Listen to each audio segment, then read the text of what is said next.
Hello everyone, today we'll talk about the poem Shaanxi by Du.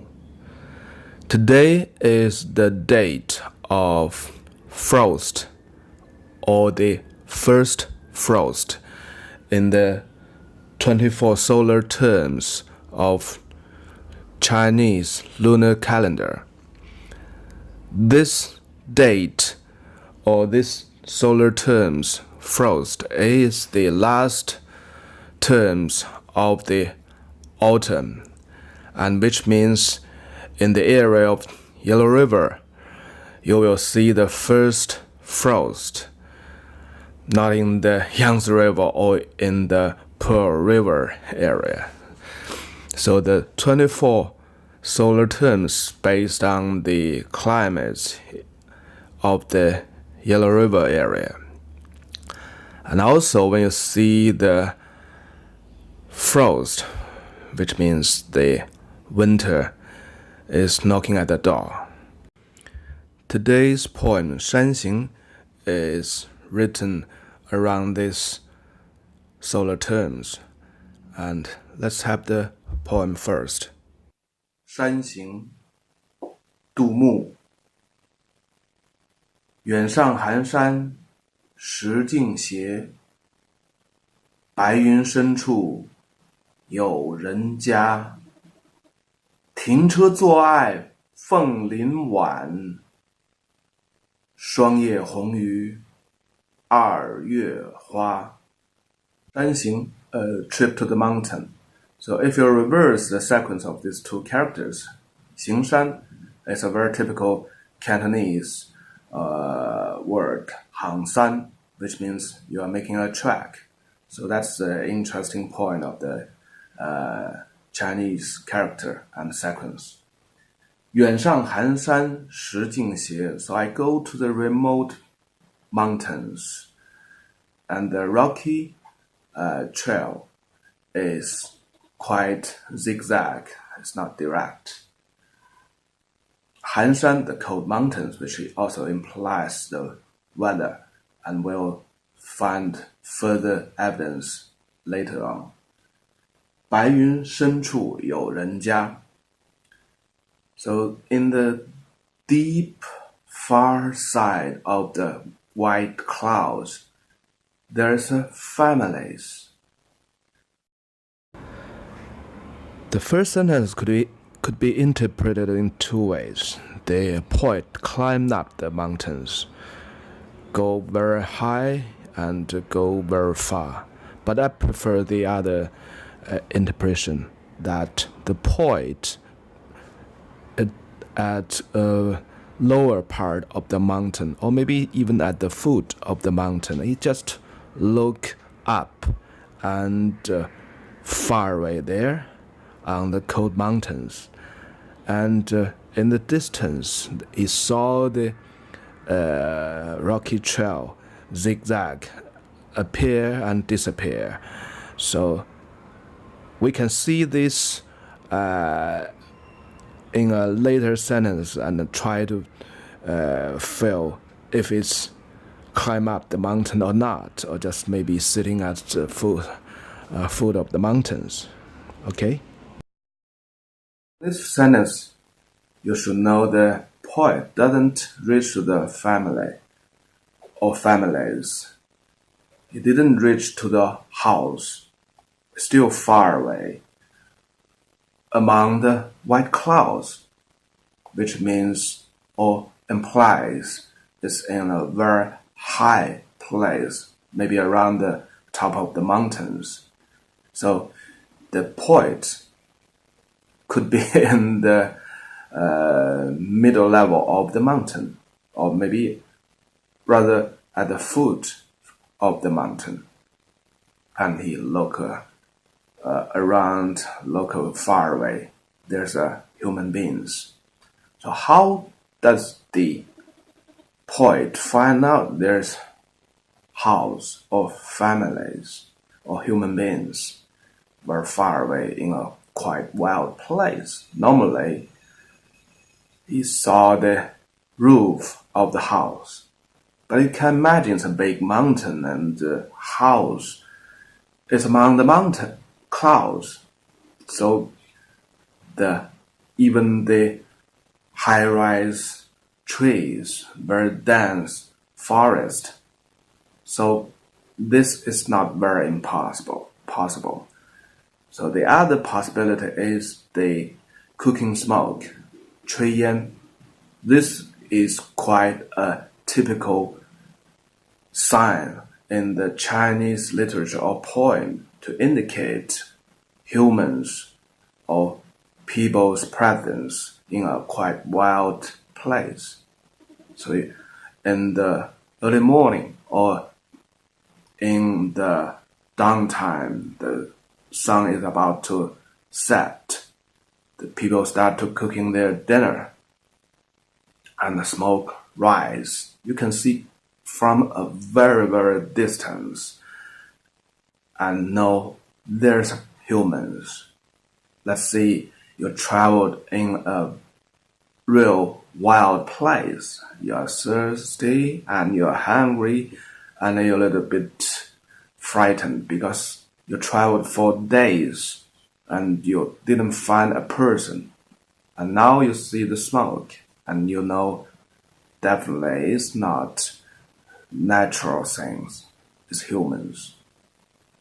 停车坐爱枫林晚.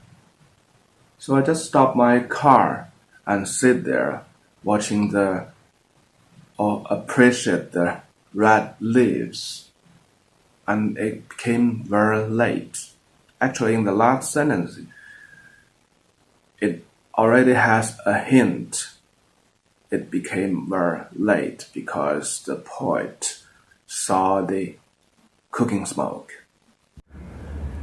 停车坐爱枫林晚. So I just stopped my car, the car of horses, and sit there, appreciate the red leaves.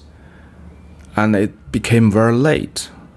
Actually, we have a little hint from the last sentence. It's becoming late because the families in far away on the top of the mountains is starting to cook their dinner. And here you can also have another feeling that the poet is so sensitive and in a very quiet, peaceful state in mind. He just appreciates and looks through the beautiful red leaves just for half a day or maybe one day there and sit there, doesn't move around. 霜叶红于二月花. So looked for hours. Why? Because the red leaves is more beautiful and more red. It's much red than the flowers in the spring. 二月花, the flowers in the February. 二月花, the flowers in the February, actually refers to the time being of late March to early April, which is the early spring time. Everything is booming. Everywhere is flowers. Because the February in the poem is actually the lunar calendar. So that's the early springtime. You can see in other poems, 早春二月 is lunar calendar. The other interesting word is 坐爱枫林晚. So in the Chinese dictionary, the 坐 has a meaning in this poem is because I like to see the red flowers, so I just stop my car and sit there watching. Because 坐 is the meaning is because, and only because of this poem, the character 坐 has this meaning. So in any other circumstances, 坐 is sitting, or some other meanings, but never used in this poem. So this poem gave the one word a unique meaning. Is it a great poem?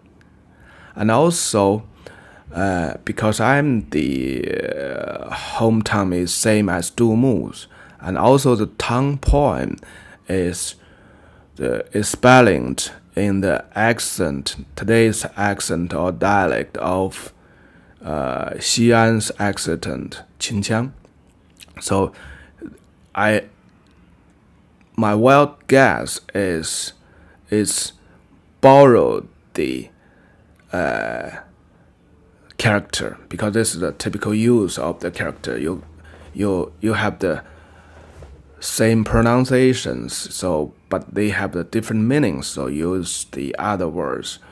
So in the Qinqiang, I will let you can have a little taste. 停车错爱枫林晚，错 is the sound could be sitting, 坐 at the character in this poem. 错 and also 抽死 this is also Qinqiang. 抽死 means yes, that's it. 就是 and 抽死 抽爱.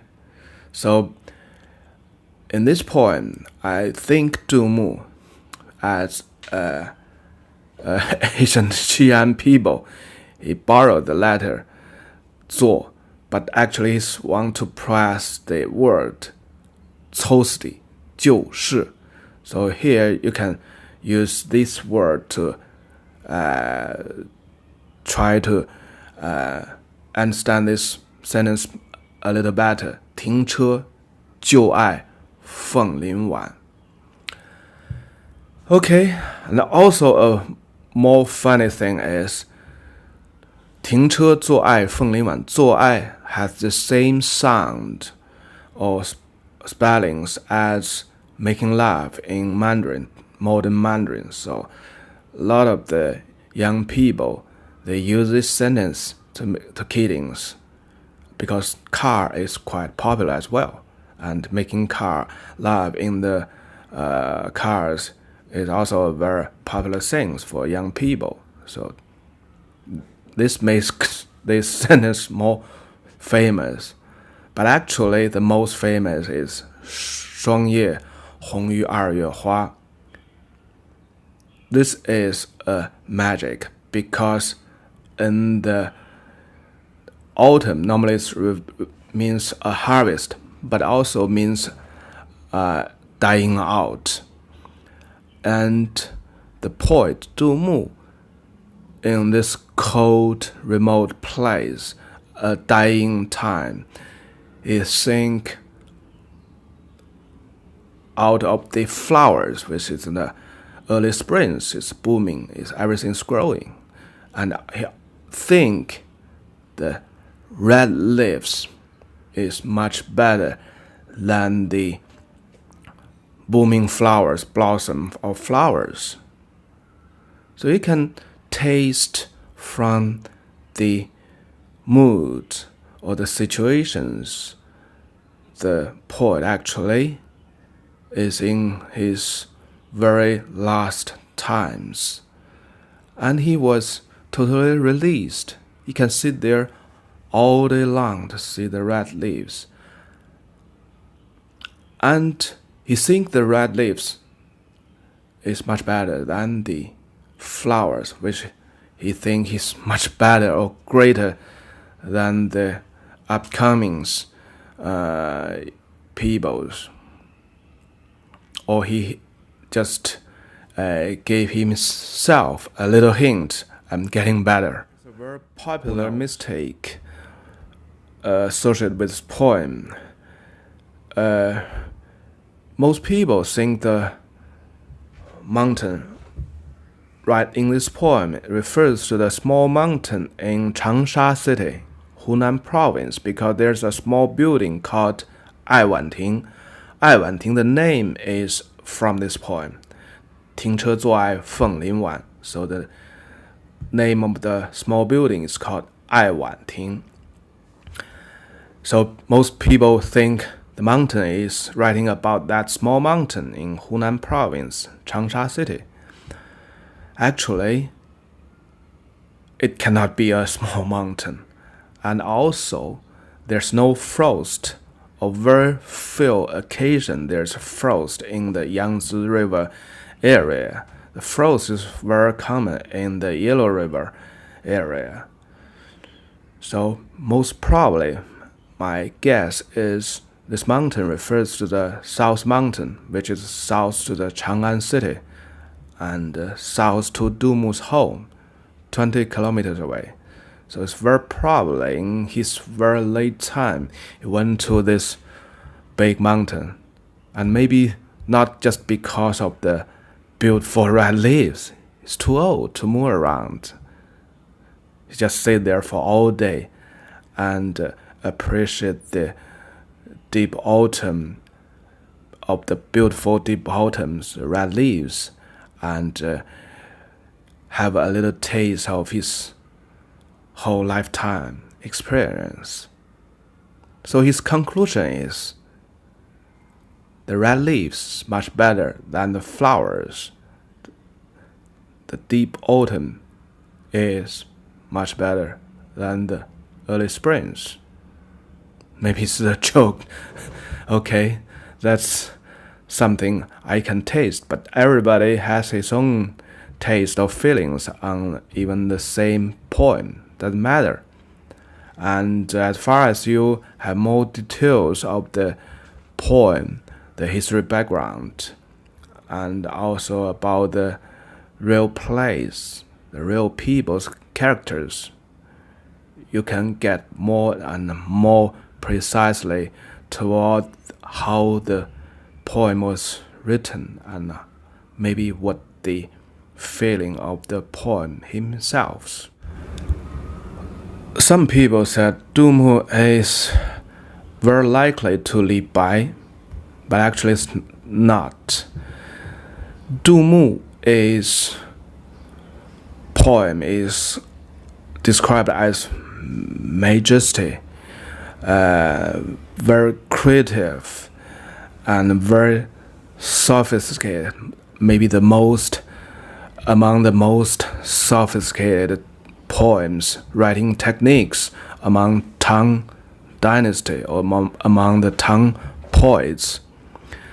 So he's very excellent in either of the aspects: his creativity, writing skills, and majesty, the views.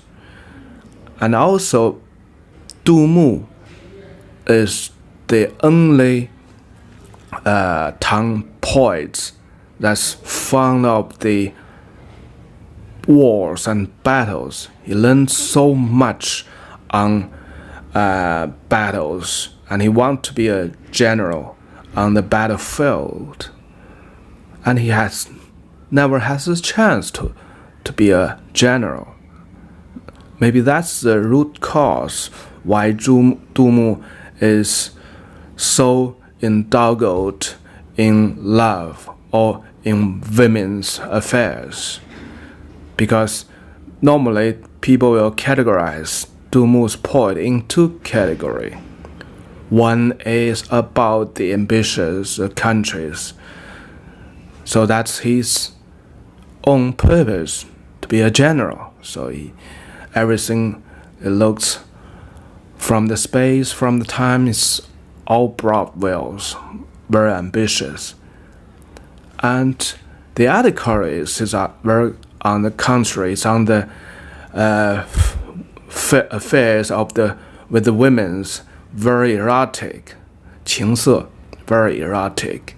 So these two on the surface has nothing can be associated or connected. But I think because he's so disappointed, so he put all his energy and his spiritual intelligence on the affairs of the women's or girls. And this poem is unique among all his poems. There's no ambitious, no broad, but will still a little long side, it's very broad views, and there's no erotic at all, because he's dying. And he write the articles for his tombstones by himself. Normally, people won't do that. He get into sick in the roughly 52 or 51. At the age of 52 or 51, he know he's dying, and he write the article for himself. And the article was said or commented by most of the people is that it's not like the sayings by Zhu Mu. It's so plain, it's so simple. No writing techniques, no ambitions. So that from that you can have a little taste the mood when Zhu Mu writing this poem. So all the timing, writing time, the place, the mountains are my wild guess. I didn't get any definite conclusions on the internet or books about this poem, but believe me, the poet never cheat himself, and when he writing his poem, he never cheat himself. Everything is true. Just read into the poem. Okay, I hoping to enjoy this one.